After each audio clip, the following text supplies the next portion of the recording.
¿Cómo están ustedes? Qué bueno. Fanny, ¿qué tal? ¿Cómo estás? ¿Bien?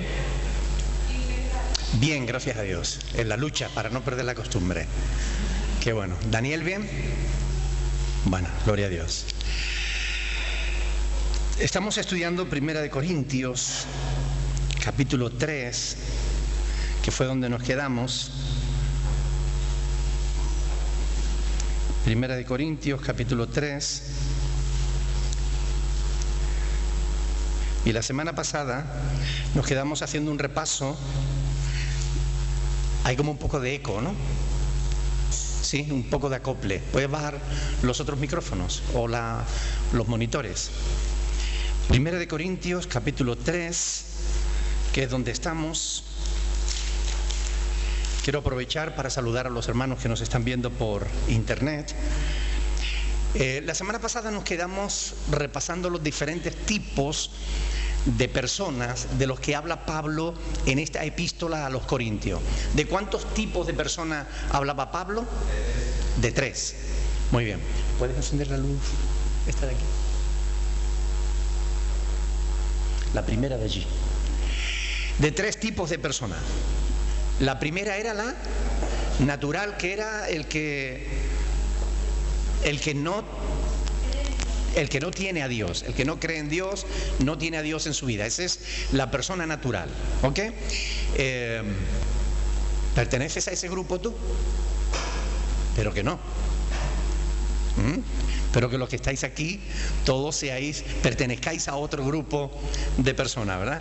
El siguiente grupo de personas era el hombre espiritual. El hombre espiritual, que es ¿quién?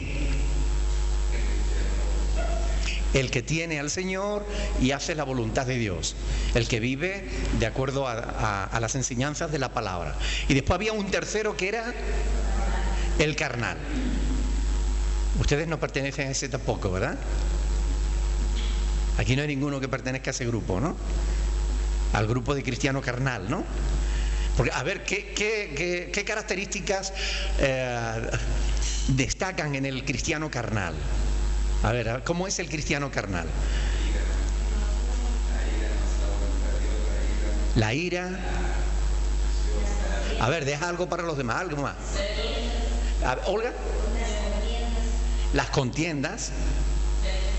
Celos. Olga, Dora Luz. Envidia.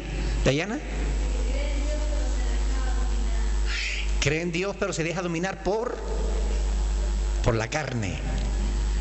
Bueno, ustedes no pertenecen a ese grupo, ¿verdad?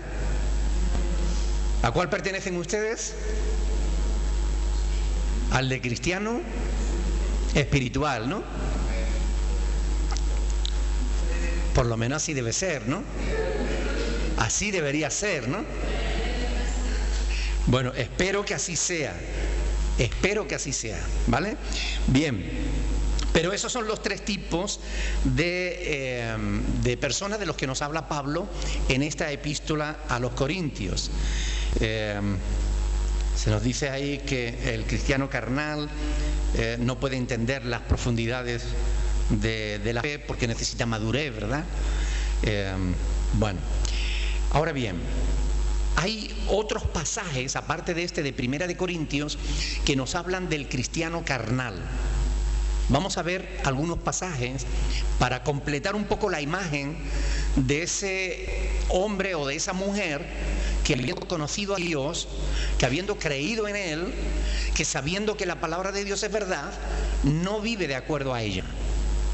Vamos a ir, por ejemplo, a Efesios capítulo 4. Efesios capítulo 4. Vamos a ver a partir del versículo 11. Ahí este es un pasaje hermoso de la iglesia, pero ahí se nos dice una cosa interesante.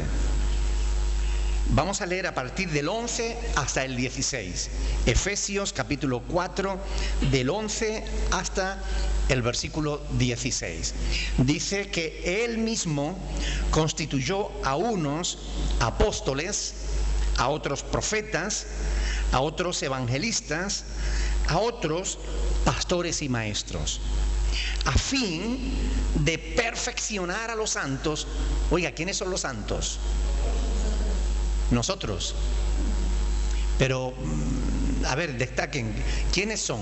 ¿Qué características tienen los santos? ¿No son los que están en los altares? Bueno, en la iglesia cristiana evangélica, los santos están sentados en la iglesia. Y los santos son los que colaboran y los que ayudan. Los santos están vivos, no son muñecos de escayola a los que hay que adorarle. No, nosotros en la iglesia cristiana solo se adora a Dios. Amén. Los santos somos nosotros. ¿Quiénes somos nosotros? Los que hemos creído, hemos nacido de nuevo, hacemos la voluntad de Dios, seguimos la voz del Espíritu Santo. Esos son los santos, ¿ok? Entonces dice aquí que Dios instituyó los ministerios a fin de perfeccionar a los santos, lo cual quiere decir que los santos no son perfectos. Yo lamento decírtelo, pero tú no eres perfecto. Yo tampoco lo soy, ¿verdad? Por eso necesito también ayuda. Todos necesitamos ayuda, porque en realidad no somos perfectos. Mira por dónde, oye. ¿Alguno creía que era perfecto o qué?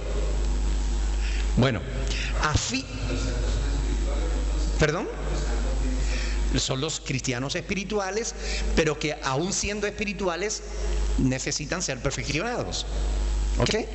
Es lo que nos dice el apóstol Pablo. Dice, a fin de perfeccionar a los santos para la obra del ministerio. Aquí está hablando del ministerio de los santos, es decir, el ministerio de la iglesia, que es ser luz y sal ahí afuera, ¿no? Es ser testigos de la bondad de Dios, del amor de Dios por todas las almas. Bien, para la edificación del cuerpo de Cristo. Es decir, no solamente tenemos un ministerio fuera de la iglesia, sino que también lo tenemos dentro de la iglesia. Tenemos el deber de edificarnos mutuamente los unos a los otros. ¿Ok?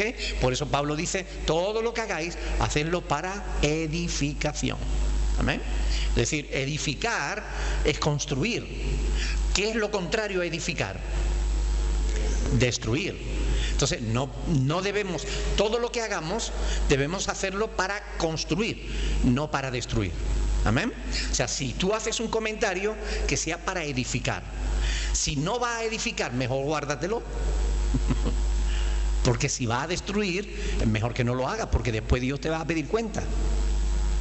¿Verdad? Esto es así. Dice que todos daremos cuenta a Dios de todas nuestras palabras, incluso de las palabras ociosas. Es decir, de aquellas que decimos cuando estamos en broma, ¿no? Bien. A fin de perfeccionar los santos para la obra del ministerio, para la edificación del cuerpo de Cristo, hasta que todos lleguemos a la unidad de la fe. ¿Saben ustedes que muchas iglesias no creen en esto? ¿Saben ustedes que muchos ministros no creen en esto? ¿En la unidad de la fe? ¿Lo sabían? ¿Saben ustedes que hay personas que no creen que la iglesia jamás vaya a estar unida en una misma fe? Pero contradicen las escrituras. Porque justamente en unos versículos antes, Pablo habla de los lazos espirituales que une a los cristianos. Y están desde el versículo 3 al versículo 7. Ahí Pablo dice que solícitos en guardar. ¿Guardar qué es? ¿Esconder? Poner por obra. Cuando hablamos de guardar los mandamientos, ¿de qué estamos hablando? De practicar los mandamientos, ¿verdad? Pues guardar la unidad no significa esconderla, significa ponerla en evidencia, manifestarla, significa ponerla por obra. O sea, está hablando de una unidad que ya tenemos, gracias a Dios, porque no depende de nosotros, ni de lo que nosotros hagamos. La unidad de la iglesia depende de Dios y de lo que Dios ha hecho. Por eso dice, solícito, dice el apóstol Pablo, en guardar la unidad del Espíritu en el vínculo de la paz. Un cuerpo. ¿Cuántos cuerpos tiene Cristo? Uno. El cuerpo de Cristo es la iglesia. Y un espíritu. ¿Cuántos espíritus tiene Dios? Uno. Si tú tienes al Espíritu Santo y yo tengo al Espíritu Santo, los dos tenemos el mismo Espíritu, ¿verdad? Aunque tú creas diferente a mí en alguna cosa, tú puedes opinar que a lo mejor para cantar hay que levantar las manos, y otro puede opinar que no, que hay que dejarlas quietas. Uno puede pensar que a lo mejor la mujer no se debe poner pantalones y otro puede pensar que sí, que eso da igual. O sea que lo importante no es eso, sino la santidad interna. Por consiguiente, puede haber diferencia de opinión, pero tenemos un mismo espíritu. ¿Amén? Ahora bien, como fuisteis también llamados en una misma esperanza de vuestra vocación. ¿Cuál es nuestra esperanza? Que un día estaremos con el Señor para siempre, ¿verdad? Es nuestra esperanza de gloria. Un Señor, porque no hay más, ¿no? Hay uno solo. Una fe, y aquí me paro. Una fe. Oiga, ¿cuánta fe quería Jesús darle a su iglesia? Una. ¿Cuánta fe nos da Dios? Una fe. Y aquí no se está hablando de la fe que tú tienes, no, oiga, se está hablando de un cuerpo de doctrina que nos fue entregado. Como dice en Judas, versículo 3, ¿no? Dice, la fe que fue una vez dada a los santos. Esa fe, ese cuerpo de enseñanzas que Cristo transmitió a sus apóstoles y sus apóstoles a nosotros hasta el día de hoy. Amén. Esa fe. Hay una única fe. Pero oiga, cuando nosotros miramos la iglesia vemos católicos, y aún dentro de los católicos vemos dominicanos, los dominicos, vemos los franciscanos, vemos sectas dentro del catolicismo. Pero si miramos la iglesia evangélica, es exactamente lo mismo. Decimos, la iglesia evangélica es una, pero es mentira. Estamos hablando de bautistas, estamos hablando de pentecostales, de asambleas de hermanos, de asambleas de Dios, estamos viendo que hay como muchos grupos dentro de la iglesia. ¿Cierto o no cierto? ¿Es verdad? De nada sirve engañarse a sí mismo. Hay muchos grupos que opinan diferente unos de otros. ¿Será posible que nos pongamos de acuerdo en una única fe?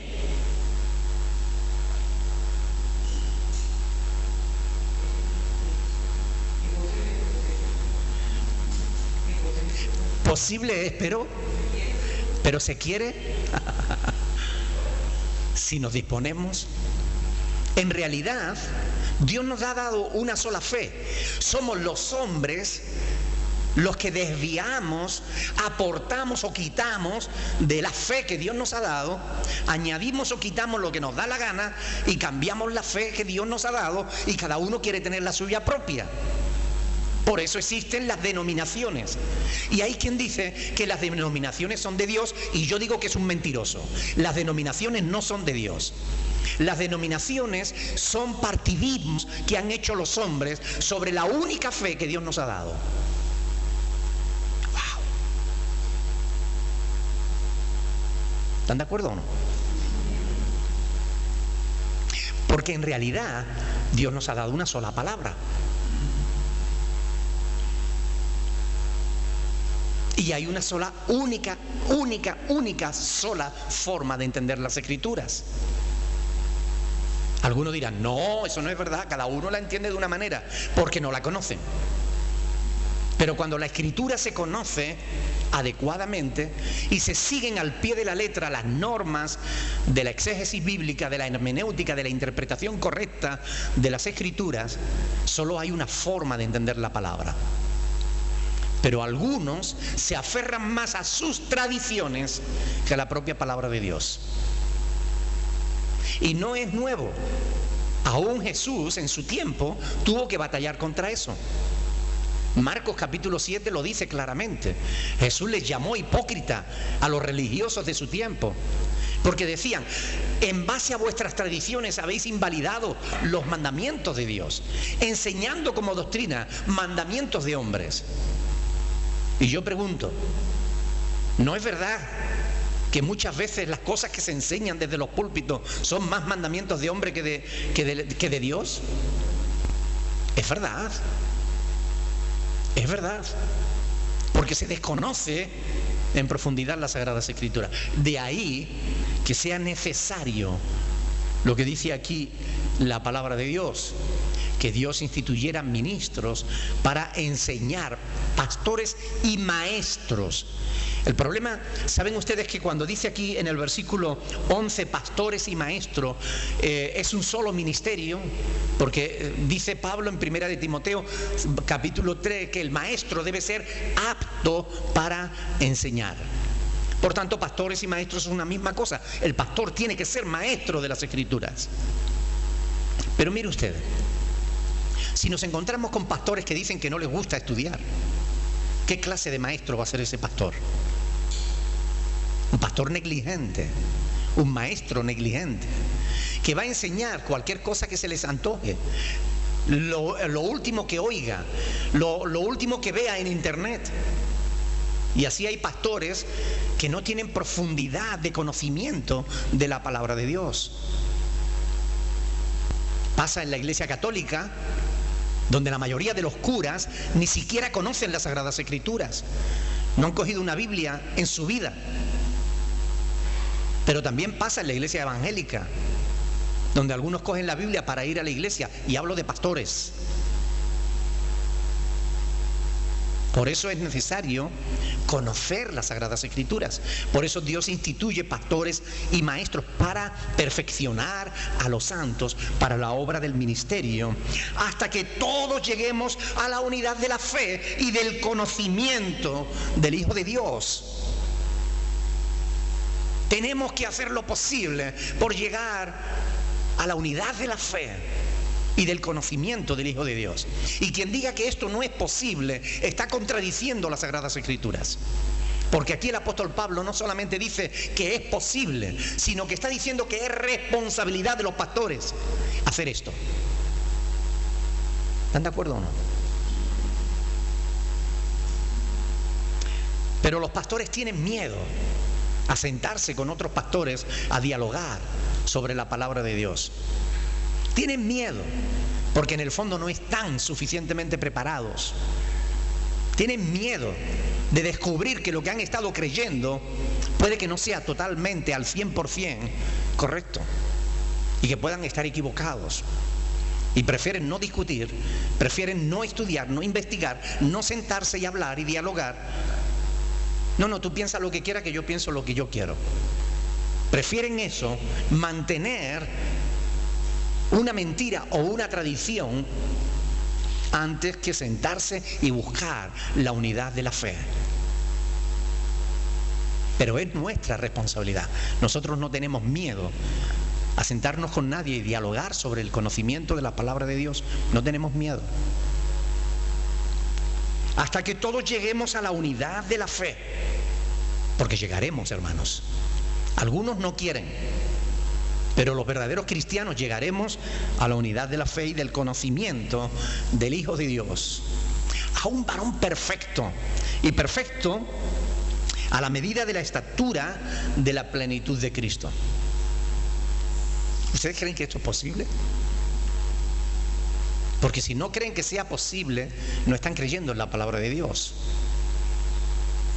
Perfecto no significa que usted no vaya a caer ya nunca, que vaya a llegar a una santidad total, como dicen algunos erróneamente. Eso no es cierto. Mientras seamos seres humanos, tenemos una tendencia natural al mal, contra la que tenemos que luchar día tras día, sometiéndonos a la voluntad de Dios. Pero ser perfecto significa que si en un momento determinado descubre que has caído, que has pecado, que has hecho algo que no debía o has pensado lo incorrecto, vayas corriendo a la cruz de Cristo y allí le pidas perdón a Dios confesando tu pecado. Y Él perdonará tu pecado, te limpiará de toda maldad y te pondrá de nuevo en el camino. Para que ya no seamos niños fluctuantes, llevados por doquiera de todo viento de doctrina, por estratagemas de hombres que para engañar emplean con astucia las artimañas del error. para que ya no seamos niños. Aquí tenemos otra característica del cristiano carnal.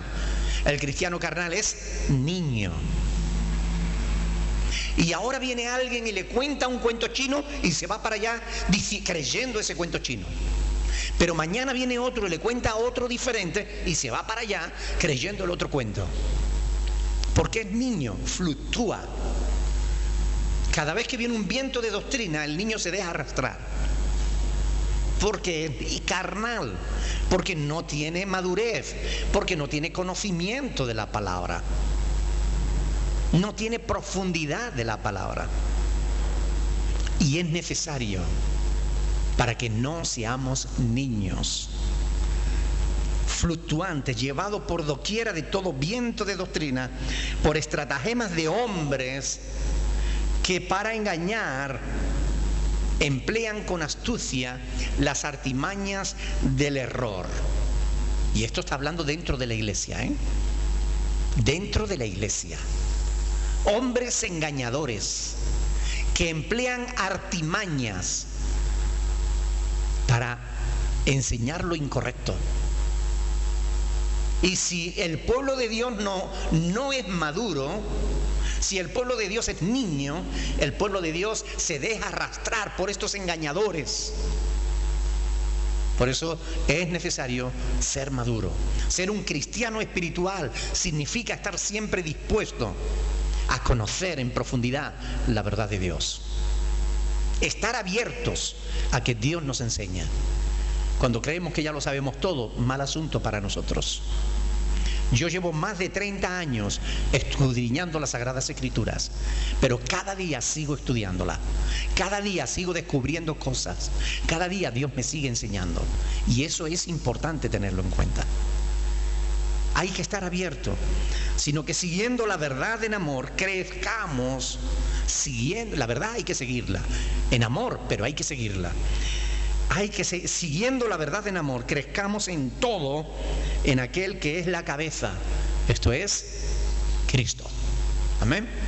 Así que aquí hemos visto una característica más del hombre, o sea, del cristiano carnal. ¿Cuál era?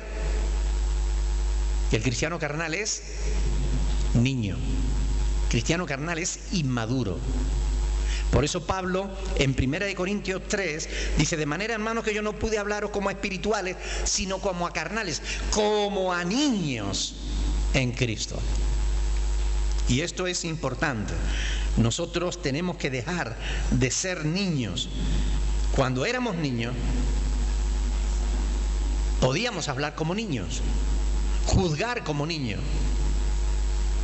Pero Pablo dice: cuando dejé de ser niño, dejé de actuar como niño. Y esto es muy importante. Vamos a ver Hebreos capítulo 5, que también nos habla de esto. Hebreos capítulo 5.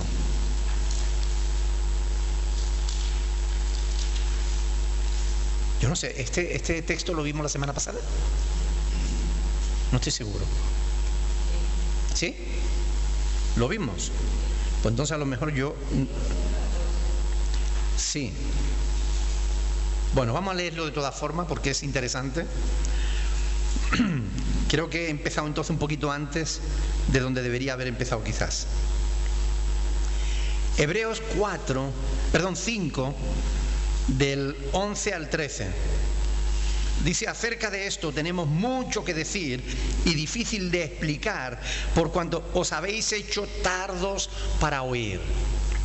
El autor de Hebreos le estaba hablando a creyentes que se habían hecho tardos para oír, porque debiendo ser ya maestros después de tanto tiempo, ¿verdad?, tenéis necesidad de que se os vuelva a enseñar cuáles son los primeros rudimentos de la palabra de Dios, y habéis llegado a ser tales que tenéis necesidad de leche y no de alimento sólido.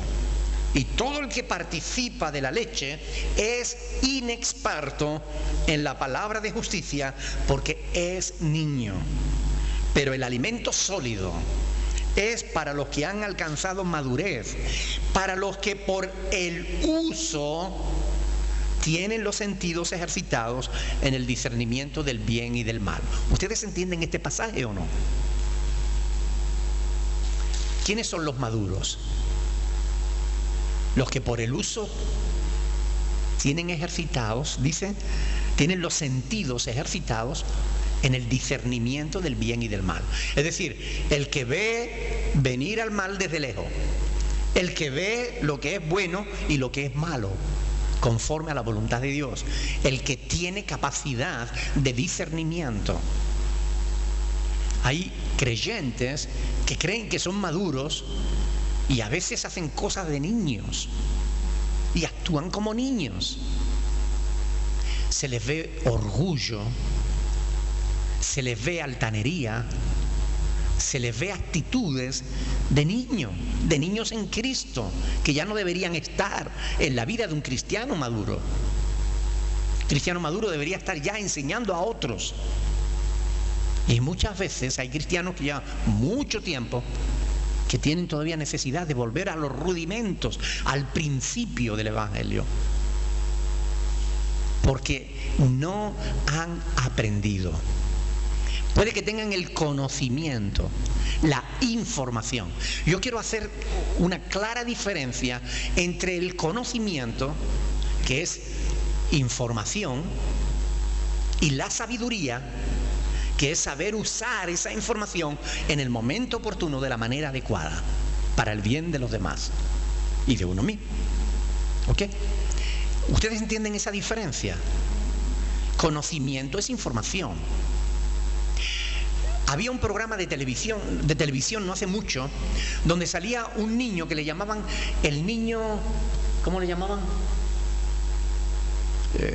¿Cómo era? Un niño que sabía de todo. No sé cómo le llamaban. No, Los Increíbles es un programa nuevo. Yo hablo de un programa antiguo, ya el chico es un hombre. Pero en aquella época era un niño con 10 años. Pero usted le podía hacer cualquier pregunta sobre cualquier tema. Y el niño era era absolutamente una enciclopedia que te hablaba de cualquier tema. Pero era información. ¿Y saben ustedes lo que es la información? Cuando nosotros ponemos la partícula in delante de alguna palabra, la información no siempre es formación, sino lo contrario a la formación. Una cosa es información, datos, y otra cosa es saber entender y manejar esos datos. Hay cristianos que se saben la Biblia en pasta, pero no se aplican a su vida ni un pasaje. ¿Ese es un cristiano espiritual o carnal? Carnal. Da igual que se sepa la Biblia de memoria. Hay cristianos que apenas si saben 3 versículos, pero los llevan al rajatabla. Y todo lo que aprenden lo viven y lo ponen por obra. Ese cristiano, aunque no sepa mucho, ¿es espiritual o carnal? Espiritual, porque conforme va aprendiendo, va aplicándolo a su propia vida. ¿Ustedes entienden la diferencia? Ahora, ¿qué quieren ser? ¿Cristianos carnales o espirituales? Porque es importante tenerlo en cuenta. Yo no quiero ser un cristiano carnal. Yo quiero ser un cristiano espiritual. Un cristiano que esté siempre dispuesto a que Dios me hable, a que Dios me corrija. Y no solamente Dios, sino a que cualquiera me pueda corregir. Porque esto es importante. El cristiano espiritual es humilde. Tiene que ser humilde. Si no lo es, no es espiritual. Amén. La única manera de comprender la palabra de Dios es conocer bien al autor. Es decir, tener una buena relación íntima con quien la inspiró. Una buena relación con Dios. Si no te consideras un cristiano maduro, yo creo que es tiempo de comenzar a profundizar o al menos a analizar cómo es tu relación con Dios. ¿Cómo es? ¿Cómo me relaciono yo con Dios? ¿Es para mí Dios algo más que un concepto, una idea? ¿Realmente es un Padre bueno al que debo tener en cuenta en mi vida? ¿O solamente cuando tengo problemas? ¿Quién es Dios para mí? ¿Es la rueda de repuesto a la que recurro cuando pincho? ¿O me deleito realmente en mi comunión diaria con Él?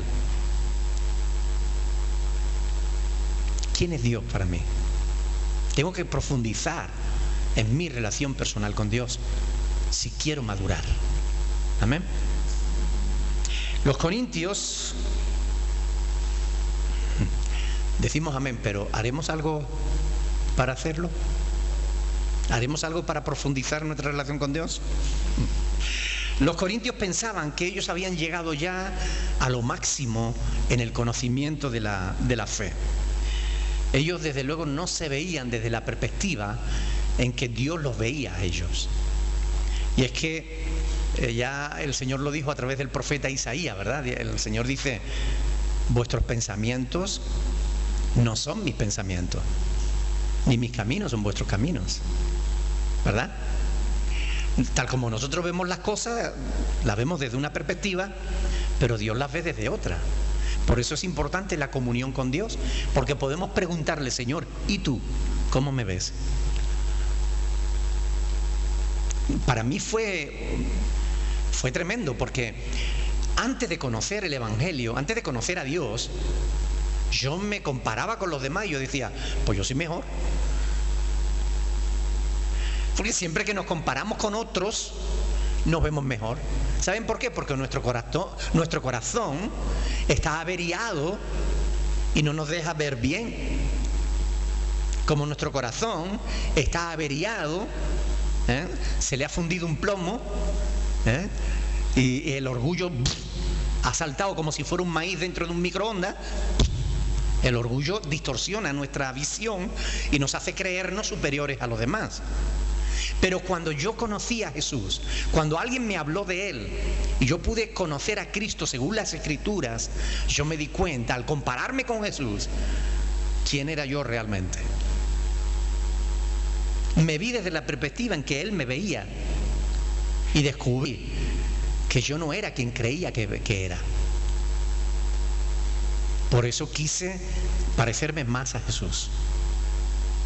Pero si queremos parecernos a Jesús, tenemos que hacer algo.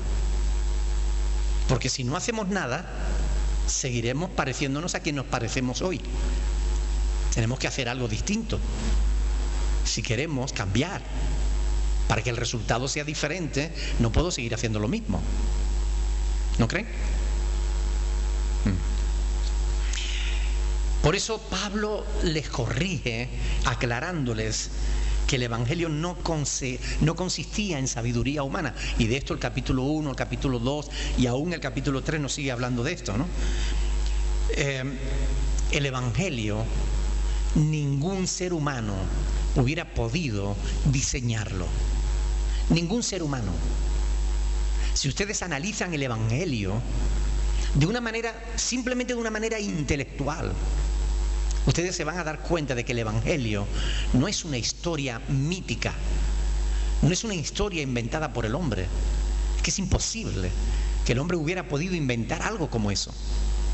Porque además, como el Evangelio está tan enraizado en la propia historia de la humanidad, Jesús no es solamente el Hijo de Dios, es un personaje histórico. Nació, vivió, murió, resucitó, ascendió a los cielos.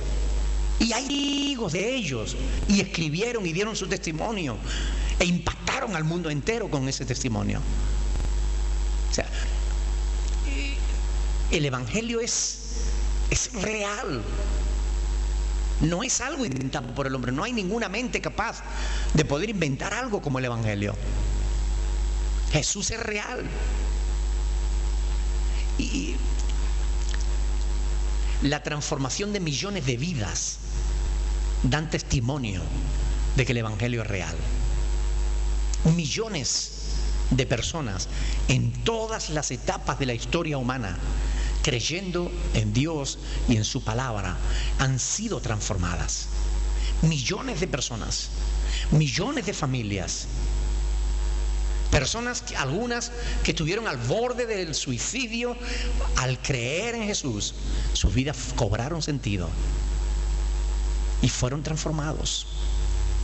Personas que vivían vidas insípidas, vacías, creyeron en Jesús y la vida les cambió. ¿Hay alguna aquí?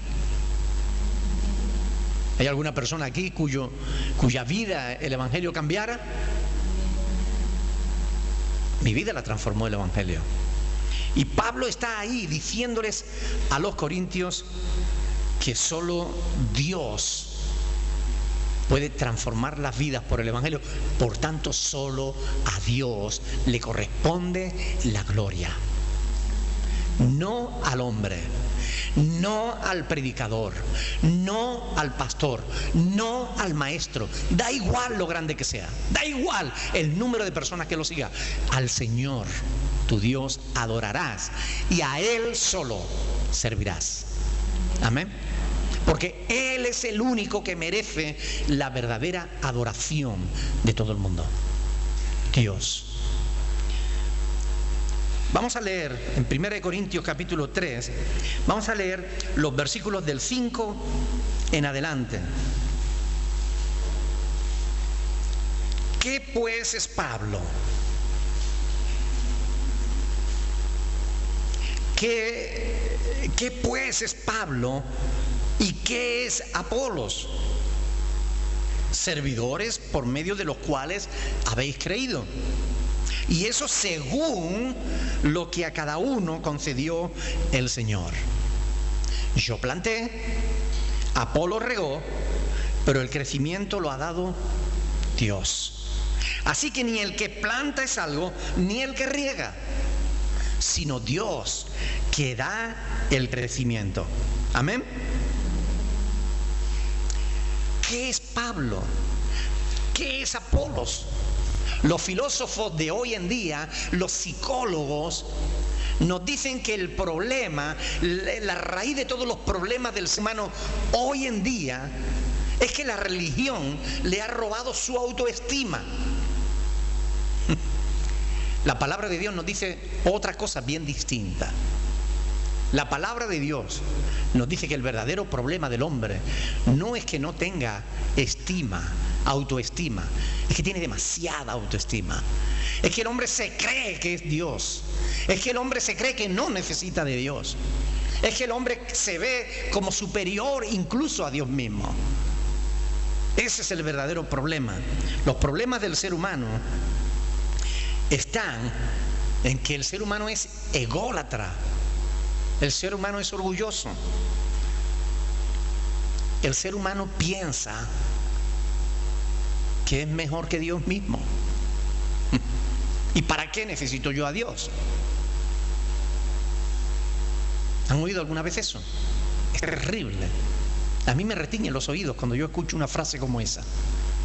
No, yo no necesito a Dios. Todo ese tipo de personas llega un momento en el que lloran como críos, clamando a Dios, porque se dan cuenta de que sí que le necesitan. En algunos casos es demasiado tarde. El ser humano pone la mirada en el hombre. Oye, mira a este hombre cómo habla, mira aquel cómo enseña, mira el otro cuánta gente le sigue. Ah, yo soy de Pablo, no, pues yo soy de Apolos. Ay, pues yo soy... ¿Qué es el hombre? ¿Qué es Pablo? ¿Qué es Apolos? Lean conmigo en el Salmo 8, en el Salmo 8, versículo 4. Dice la palabra de Dios ahí: Salmo 8, versículo 4, dice David, vamos a leer desde el versículo 3, dice: cuando veo tus cielos, está hablándole a Dios, ¿verdad? David dice: cuando veo tus cielos, porque ¿quién hizo los cielos? Dios. Cuando veo tus cielos, obra de tus dedos, la luna y las estrellas que tú formaste, digo, ¿qué es el hombre para que tengas de él memoria? Y el hijo del hombre para que lo visites. ¿Qué es el hombre? ¿Qué es el hombre? En comparación con su creador, la respuesta tiene que ser nada. Nada. ¿Quién merece gloria? ¿Los hombres? No. El único que merece gloria es Dios. Él hizo los cielos, la luna, las estrellas. Él los formó.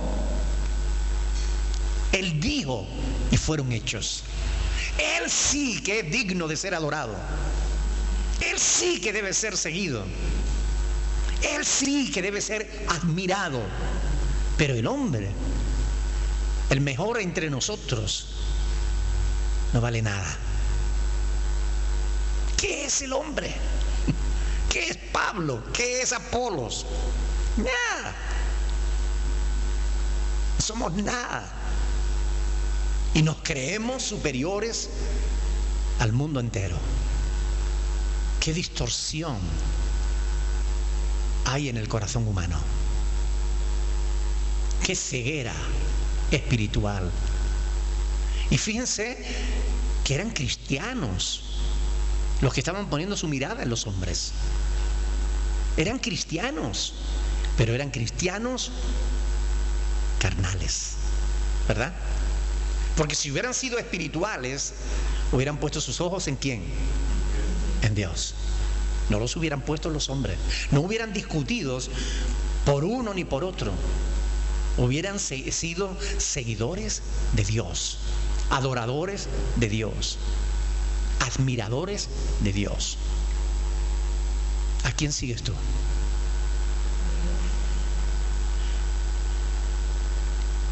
Y esto es importante. Es muy importante que no nos equivoquemos en esto. Porque si seguimos a uno o a otro, acabaremos mal. Porque nadie nos puede salvar sino Dios. Amén. Y dice, ¿qué es pues es Pablo y qué es Apolos? Servidores. ¿Saben lo que dice en el original? Esclavos. Los que sirven, los que están al servicio de otro, dice, por medio de los cuales habéis creído, y eso según lo que a cada uno le concedió el Señor. Ni siquiera Pablo o Apolos, ni siquiera ellos podían gloriarse de lo que hacían, porque aún su servicio se lo había concedido Dios. Nada de lo que hacemos merece que desviemos nuestra atención del autor y el consumador de nuestra fe, el cual es, dice, puesto los ojos en Jesús, el autor y el consumador de la fe. Amén. Miren, ¿quién concede los dones y los ministerios?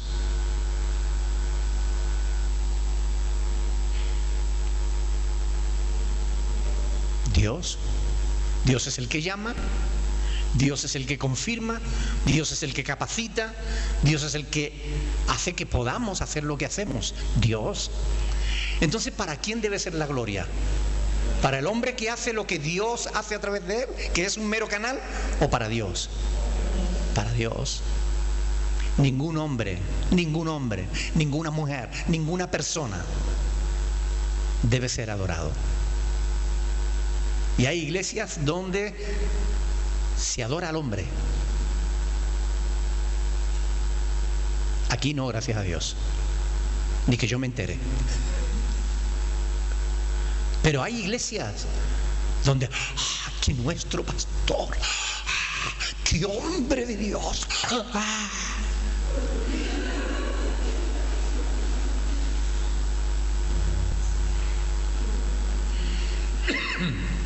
Ay, Señor Jesús.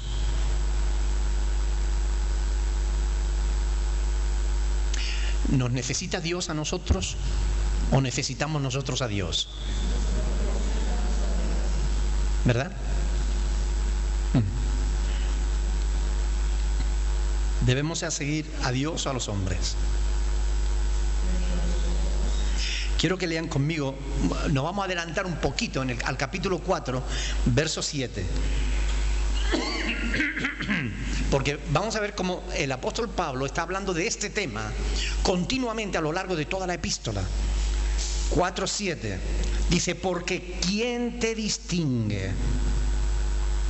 ¿O qué tienes que no hayas recibido? Y si lo recibiste, porque te glorías como si no lo hubieras recibido. ¿Hay algo que tengamos nosotros que no lo hayamos recibido? Hasta la vida nos la tiene que dar Dios, ¿verdad?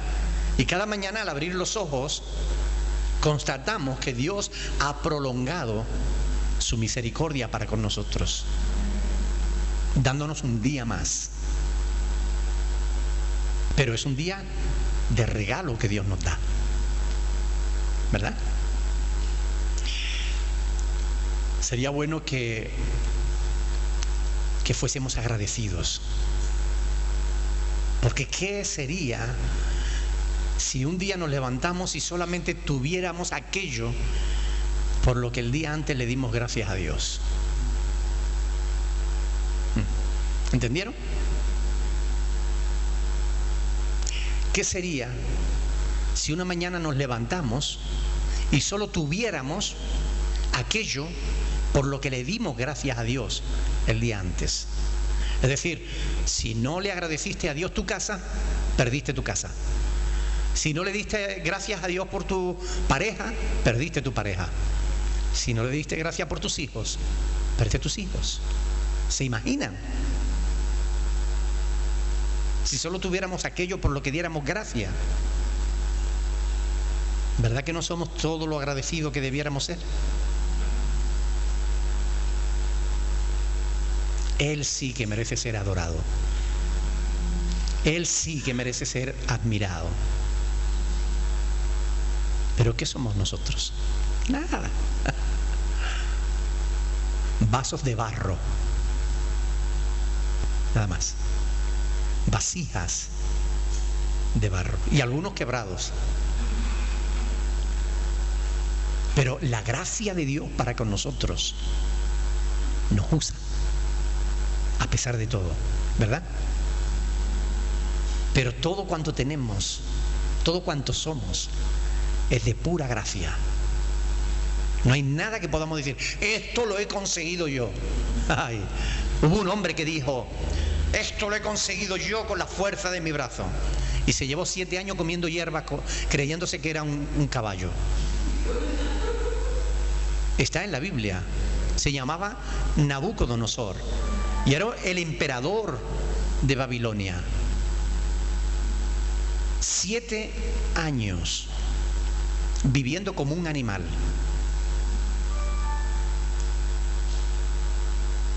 Porque Dios le advirtió: sé humilde. Pero él cada vez se hacía más grande. Y Dios le envió a su siervo: sé humilde.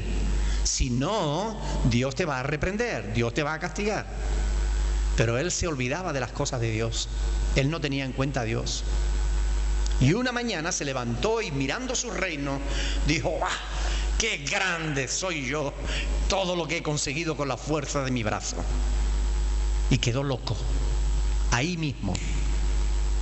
7 años. Hasta que clamó a Dios arrepentido. Y reconoció que hay un Dios en los cielos. Uno. No hay más. Uno. pero es tan grande que llena los cielos. Amén. Los corintios habían exaltado a sus maestros. Es que Pablo, la sabiduría de Pablo, sí, pero ¿y la manera de hablar de Apolos que te deja con la boca abierta? Como si hubiera una competencia entre ellos, ¿no? Desgraciadamente hay competencia muchas veces entre ministros. Y hablo de hoy en día, ¿no? ¿Ustedes creen que beneficia o perjudica la competencia entre los ministerios? Perjudica, porque la Biblia habla de la multiforme gracia de Dios, y Dios actúa de diferentes maneras en cada uno de nosotros. Por tanto, no se puede esperar que seamos iguales, ni que todos actuemos de la misma manera, porque Dios actúa en unos de una forma y en otros de otra, y esa diversidad nos enriquece. Amén.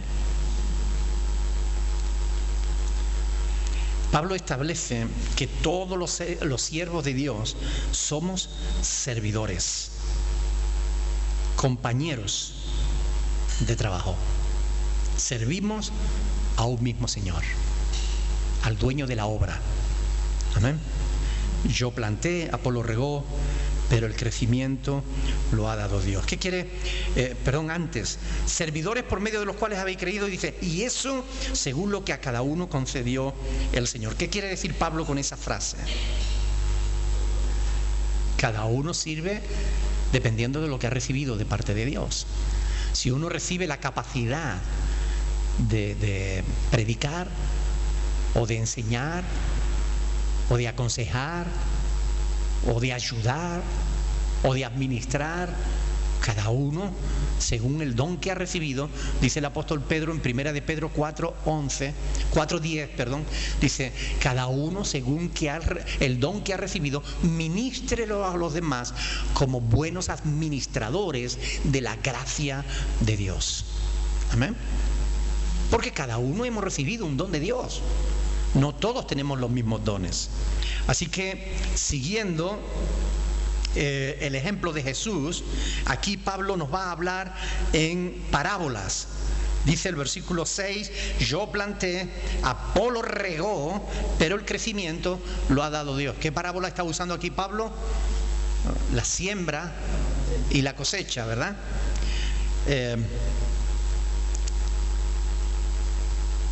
Aquí nos está diciendo este pasaje que no todos somos llamados a hacer lo mismo. Pablo dice, yo sembré. Apolo hizo una cosa diferente, regó. Y Dios dio el crecimiento, ¿verdad? O sea, no todos tenemos que hacer lo mismo. Ustedes saben que hay congregaciones en las que todo el mundo quiere ser jefe. Y si en una tribu todos quieren ser jefe, ¿dónde estarían los indios? ¿Verdad? Claro. O sea, hay pastores que quieren que las ovejas le hagan todo el trabajo.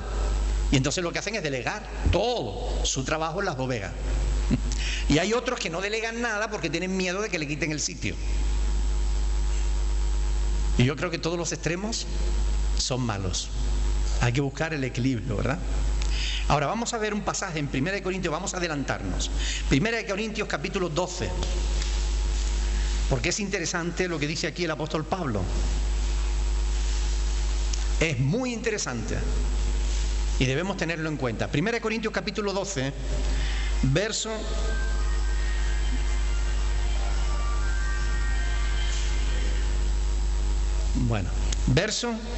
18 y 19. Dice, mas ahora, ¿quién? Dios ha colocado los miembros a cada uno de ellos en el cuerpo como le dio la gana, ¿verdad? Como Él quiso. Porque si todos fueran un solo miembro, ¿dónde estaría el cuerpo?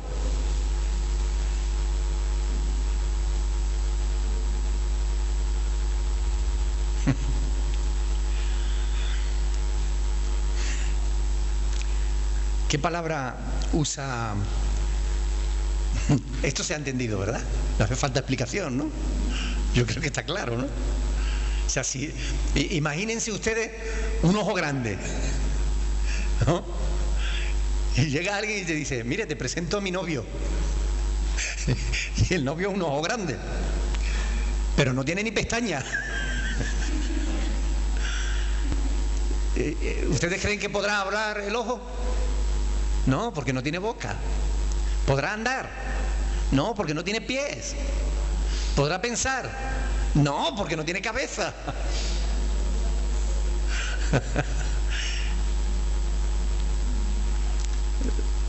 No sería un cuerpo completo, ¿verdad?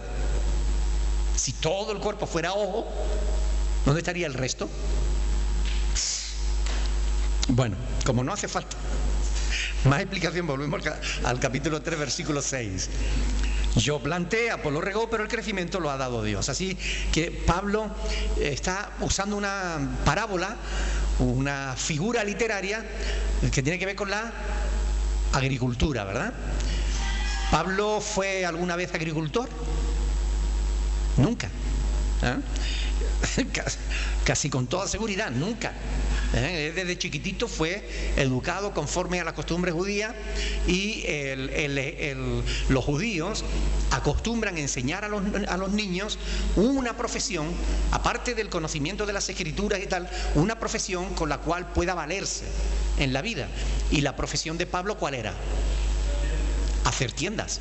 Por tanto, él no fue agricultor, pero conocía el tema y utiliza lo mismo que Jesús. ¿Cuál fue la profesión de Jesús? Carpintero.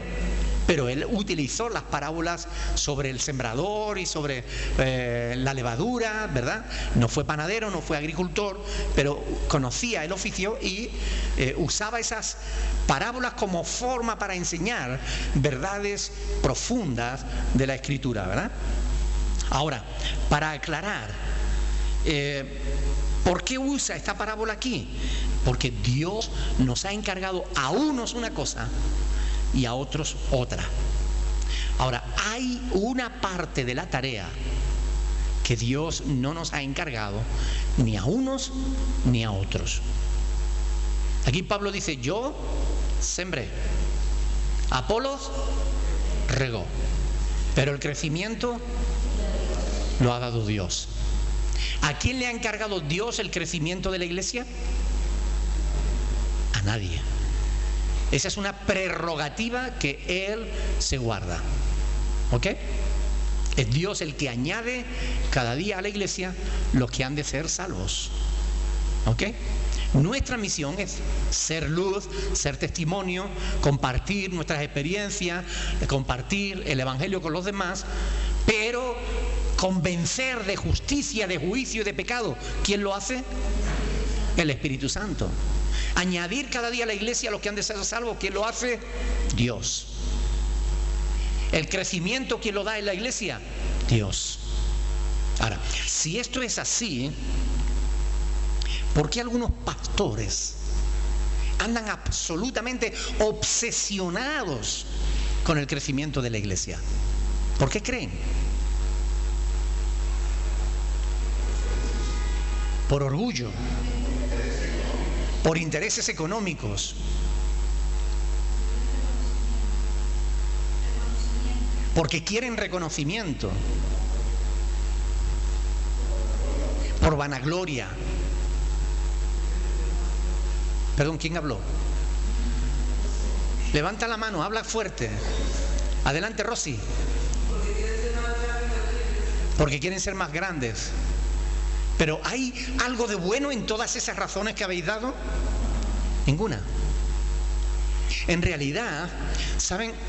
Yo quiero ser un poco más magnánimo que ustedes. Vamos a pensar que en realidad el hombre que busca hacer crecer su iglesia ocupando el lugar de Dios y no el que le corresponde, es porque de alguna manera se siente acomplejado, porque ha sido infectado con el virus que existe en el mundo, en la gente, entre la gente que no tienen a Dios, el virus del éxito. Hoy hasta los hombres de Dios buscan tener éxito, sentirse realizados. Pero oiga, a mí personalmente Dios no me ha llamado a sentirme realizado. Dios me ha llamado a serle fiel. Dios no me ha llamado a tener éxito. Me ha llamado a ser fiel a la labor y a la tarea que Él me ha encomendado. Pero cuando la filosofía de quienes no tienen a Dios es aceptada por quienes tienen a Dios, los que tienen a Dios acaban viviendo como los que no tienen a Dios. Acaban copiando sus patrones de conducta, las mismas motivaciones que guían a los, ¿cómo le llaman a esto? A los lobbies, ¿no? Los lobbies, estos empresariales, los lobbies ejecutivos, ¿no? Los hombres de negocio que buscan tener éxito, ¿no? Cuando los hombres de Dios se dejan influenciar por eso, por esa filosofía, por ese marketing empresarial, acaban convirtiendo la iglesia en un negocio. Acaban mirando a la gente como un medio para autopromocionarse, como habéis dicho. No para la gloria de Dios, sino para la vanagloria del ser humano. Pero oigan, no van a encontrar ni un solo pasaje en las Escrituras que te envíe ni a ti ni a mí a hacer crecer la iglesia. Nos envían a dar testimonio de la verdad, pero Dios es el que hace crecer la iglesia. Hay hombres que van por el mundo dando conferencias sobre crecimiento, enseñando las medallas en su pecho. Mi iglesia tiene tantos miembros, tantos miles de miembros, y se cuelgan medallas y ya como no se conforman con un título de pastor, se ponen el nombre de apóstol y quieren ser más que todo el mundo. Pero oiga, eso no se sostiene bíblicamente. El ser humano quiere sentirse alguien. ¿Pero qué es el hombre? Nada. El único que merece ser tenido por alguien es Dios. ¿Amén? ¿Qué es Pablo?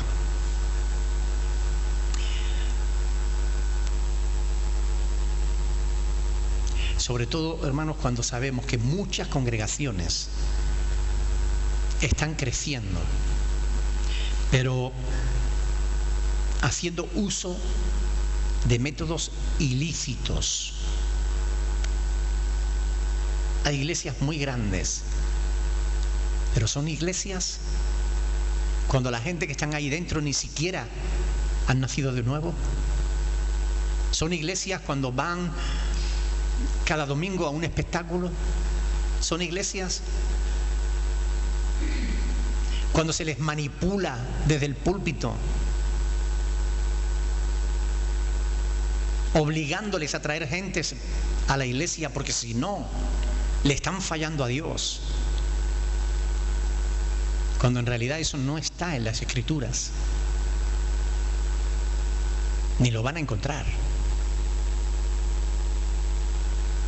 La palabra de Dios no nos manda a traer gente a la iglesia.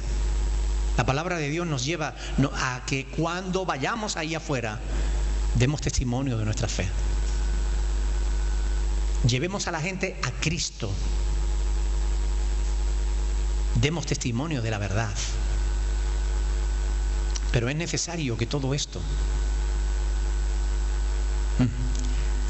nos paremos y reflexionemos sobre estas cosas. Ya se nos fue el tiempo. ¿Alguna pregunta?